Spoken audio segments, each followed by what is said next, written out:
Shalom.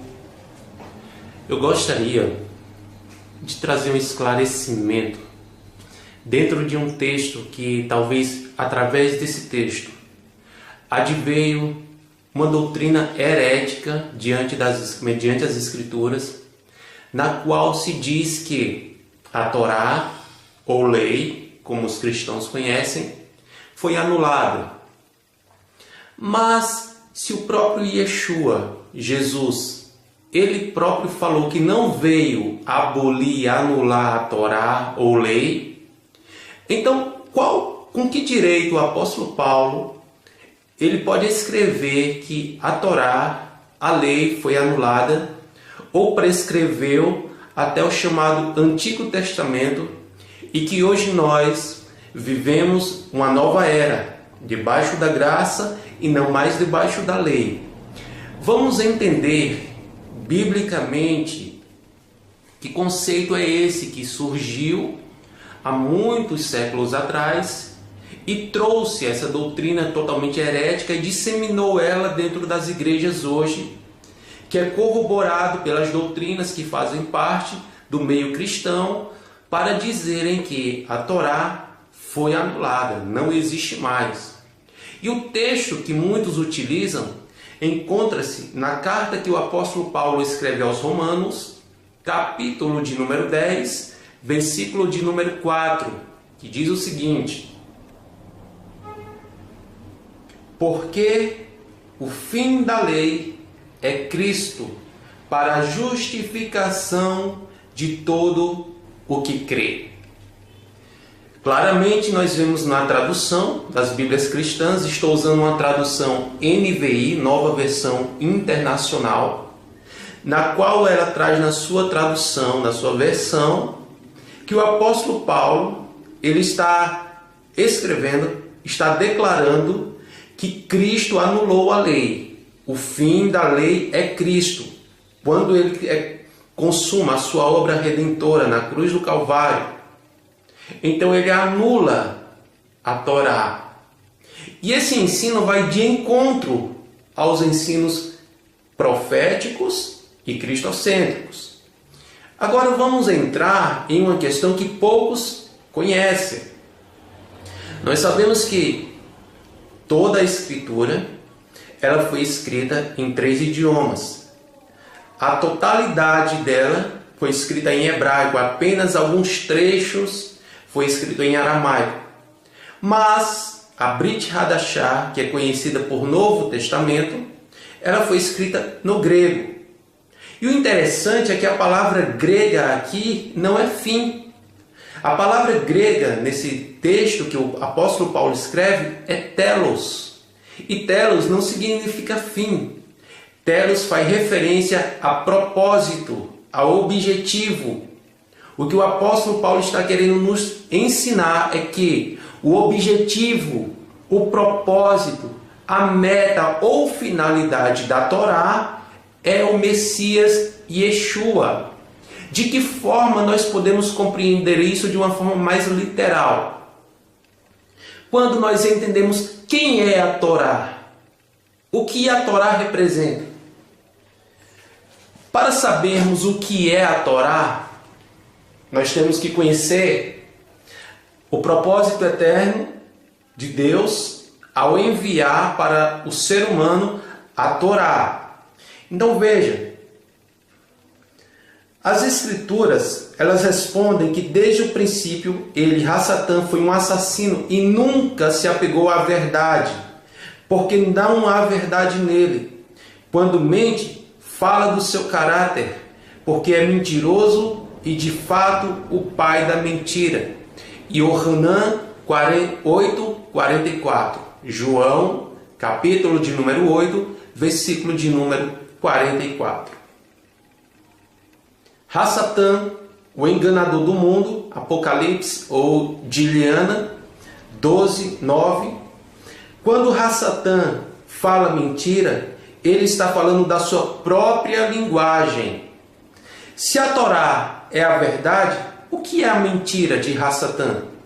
Sua mentira consiste em afirmar que a Torá foi anulada, revogada, destruída e que não existe mais. Existe uma palavra grega e este ensino maligno que se chama anomos. Anomos vem de um prefixo grego com a letra A, que significa sem ou que não há, contrário, que vem do vocábulo nomos, que significa consequentemente distância, fora, rejeição ao ensino, já que nomos significa ensino. Então, quando juntamos o prefixo a e colocamos com o vocábulo nomos, nós temos a palavra contrária à Torá, distante da Torá, afastado dela. A Torá é o ensino verdadeiro que o Eterno enviou para que o seu povo fosse conduzido a toda a verdade. E Yeshua diz: eu sou o caminho, eu sou a verdade. Ou seja, Yeshua é a Torá viva que o Eterno enviou para se encarnar e habitar entre nós. Então nós podemos ver aqui com muita clareza que esse ensino disseminado dentro do cristianismo, que a Torá, a lei não existe mais, é uma falsa ideia que o nosso adversário Satanás, tem introduzido. Com que propósito? Vamos entender um pouco mais sobre isso. Então, Yeshua lhes disse abertamente na cara: nunca vos conheci, vós, apartai-vos de mim, vós que praticam anomos, obras contrárias à Torá. Enquanto Yeshua HaMashiach veio para testemunhar da Torá, Satã veio para dar testemunho do anomos, de tudo que é contrário à Torá. Ele é o inimigo da Torá. Vejamos alguns textos que constam que o anomos nos manuscritos gregos. Então veja só, quando nós olhamos para versões como a NVI, que para chegar nessa tradução já foram passadas por três traduções, modificações de copistas que não encontravam a palavra original e tentavam associar uma palavra similar àquela do original, por não encontrar uma palavra na sua língua, na qual ele queria traduzir para dar uma ideia, ele pega uma palavra próxima ao original. Quando ele coloca fim na tradução, que nós vemos agora de Romanos, capítulo de número 10, versículo 4, ele não encontra a palavra correta para colocar ali, que significa propósito, finalidade. Então ele coloca a palavra fim, que muda todo o sentido do texto original. Então, por conta de um sentido diferenciado daquilo que o original ensina, nós temos hoje diversas heresias, falsas interpretações de teólogos renomados que ensinam algo que está totalmente distante da Torá.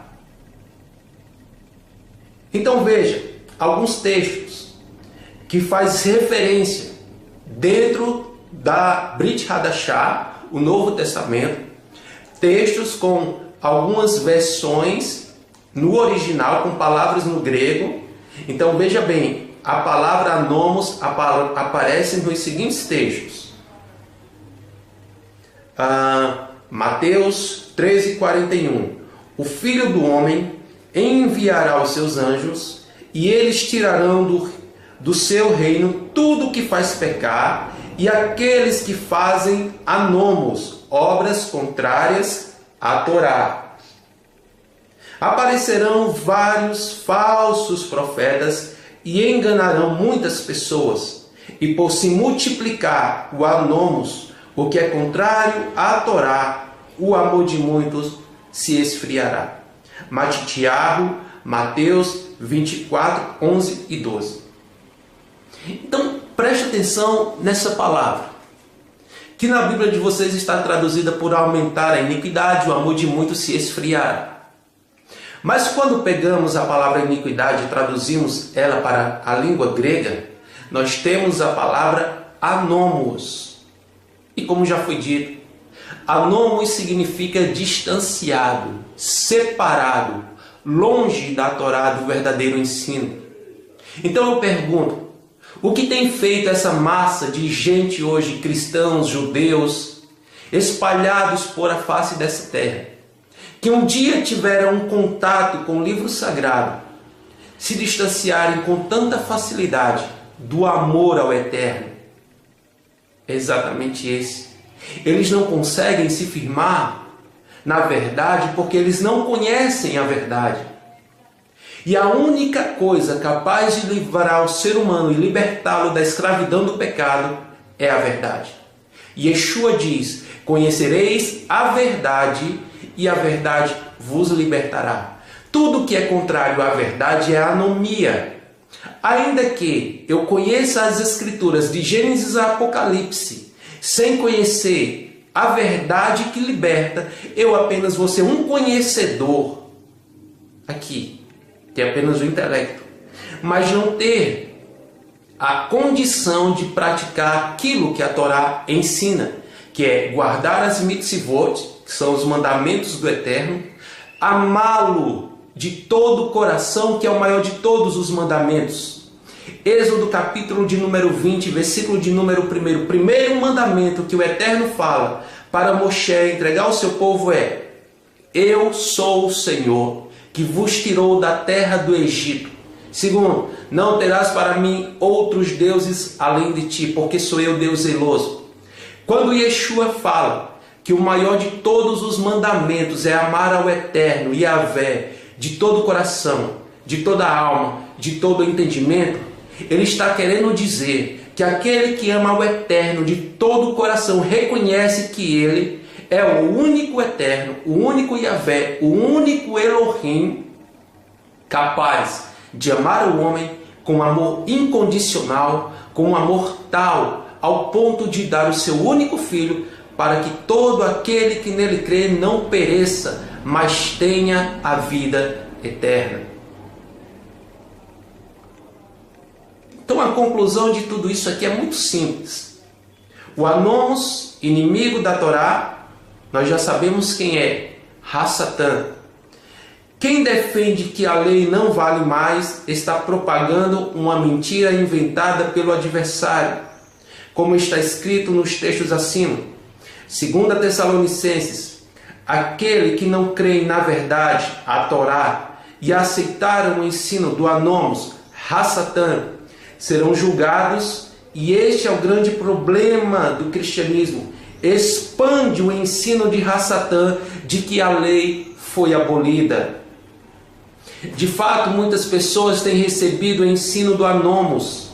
No cristianismo existem dois grandes grupos teológicos que defendem o Anomos: os dispensacionalismo e os da teologia da substituição.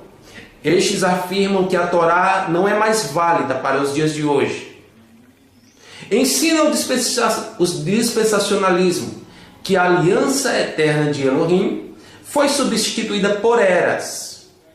Existiram basicamente duas eras: a era da Torá, a era da lei, que compreendia basicamente os termos do Antigo Testamento, e a era da graça, que teria sido inaugurada no tempo do Novo Testamento, isto é, com a vinda de Yeshua. De acordo com dispensacionalistas, durante a era do Antigo Testamento, o homem estava debaixo da lei, e durante a era do Novo Testamento, o homem passou a ficar debaixo da graça. Alguns dispensacionalistas, chamados ultras dispensacionalistas, lecionam que na era do Antigo Testamento, o homem era salvo pela lei. Porém, com o advento da era do Novo Testamento, passou a ser salvo pela graça. Por tais motivos, os dispensacionalistas propagam um falso ensino de que não existe mais Torá, e a Torá não é mais válida nos dias de hoje. A teologia da substituição afirma que o Eterno substituiu Israel pela igreja, o judaísmo pelo cristianismo, o Antigo Testamento pelo Novo Testamento.